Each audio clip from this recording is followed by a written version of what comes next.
it's Leela. I want to talk about the importance of kink education. So, if you're going to be into pain play in kink, so that's the kind of play that has to do with physical injury to a person or causing somebody pain. It's really important to educate yourself about what that involves and about the anatomy, about the safe places to inflict certain kinds of pain, about the risks associated with those kind of things. And especially if you're going to be subbing for that kind of like receiving the pain, important you know what your risk factors are, because ultimately kink is about play and fun and all of these beautiful chemicals you produce in your body when you're doing this kind of pain play are really about improving and enhancing your life. And there are risks. If you hit really hard in the wrong place, you can damage nerves and tendons and bones. Nerve damage is a real concern if you're doing any kind of clampy or bitey or pinchy kind of thing. And a lot of times, if you just go to a club, people make it look really normal and safe and easy. Especially like rope suspension, people make that look really, really safe, and it's constricting potentially to blood flow. So, you really do, if you're going to want to do this responsibly, sustainably, need to figure out how to do it safely. And there are so many resources. I won't go into all of them. I will say that, there are tons of Kink 101 books, classes out there, bunch of people doing this. Search for any topic you want and you're going to find people who are teaching or writing about it.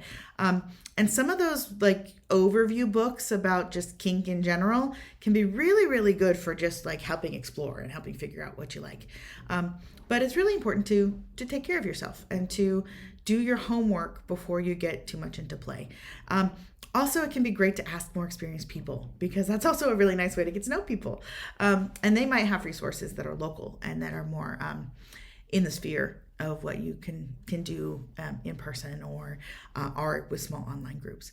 A lot of the bigger cities also have a lot of these things online. Like, for example, I know here in Portland, the Sub Rosa community often posts their classes as online classes, or Shebop is a women. I forget. I'm not going to even go there, but it's a very cool sex toy store that also does a lot of educational workshops, and they do those online.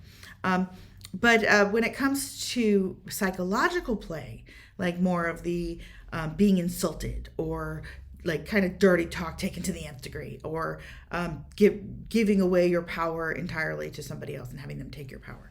It's very important that you apply the same kind of safety rules to that one would apply to physical pain. So just because it's not because it's mental and psychological doesn't mean there can't also be injury or healing and growth. And a lot of times if you like really care for it, you can really help unlock a lot of things in that brain.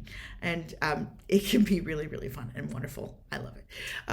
But you do need to be aware of your risk factors. So if you're going to do some deep psychological play, it's a good idea to find a kink-friendly therapist and talk to them about that, or take classes on it.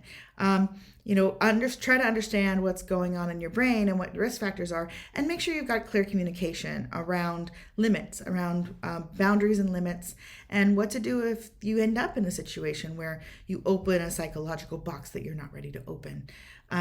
And how you're going to care for yourself in that event, because the brain really is integrated with the body. They're all connected, but our mental health is just as important as our physical health. So anyway, that's just a little bit about why it's important to educate yourself about kink if you're going to start doing it.